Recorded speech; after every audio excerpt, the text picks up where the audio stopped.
sugar. Ito na ang totoong laban. Sorry.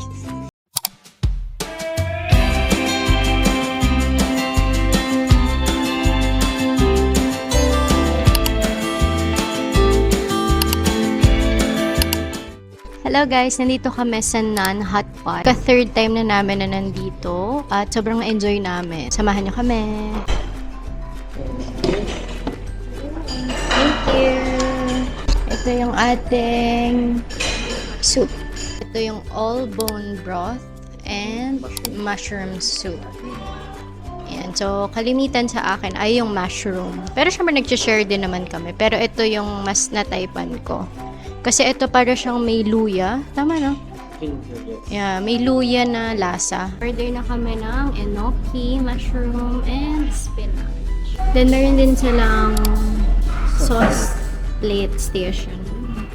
So, yan. Gumawa na kami ng sarili naming sauce. Ako more on peanut butter, crushed peanuts.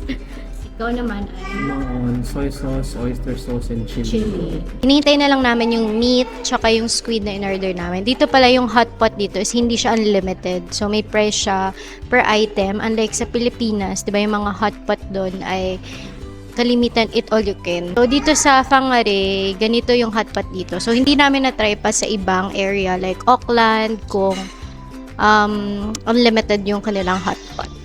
Yeah, ito na yung ating meat. Crab and squid. Thank you. And noodles. Thank you.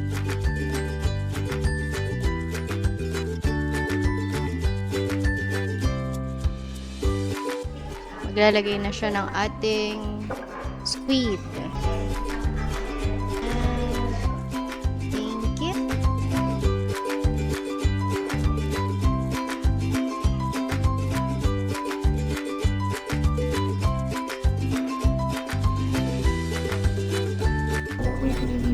Tingnan.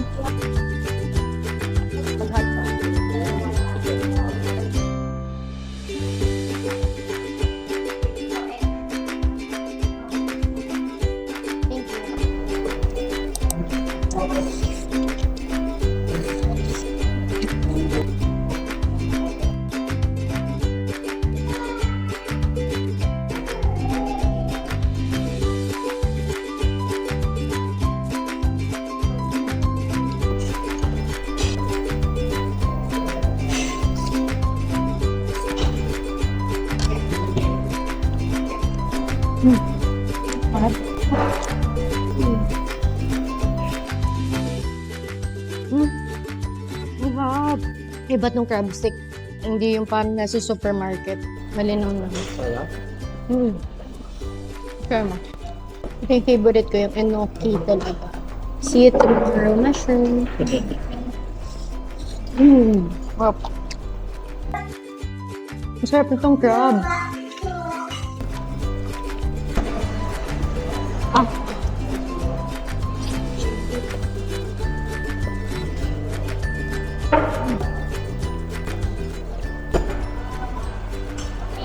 We think owner siya.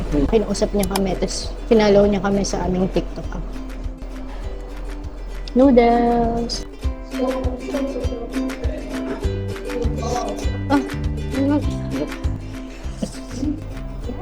Everything okay? Thank you. Thank you. Guys, ganito yung way ni Maika ng pagluluto ng meat niya. So, ayaw niya yung nakababad. Unlike sa akin. Ayan, nakababad siya.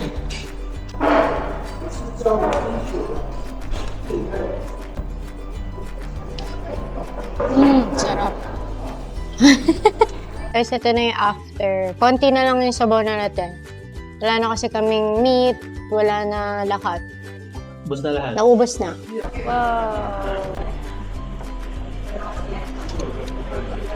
Nalagay ko dito sa screen yung mga in-order namin at kung nakamagkano kami. So, total lahat is $114. Kung i-compare natin sa Pilipinas, syempre, mas mahal dito. Pero quality naman din yung kanilang hotpot nag-enjoy naman kami. So, minsan lang naman tayo nag-hotpot. So, kaya, okay na din.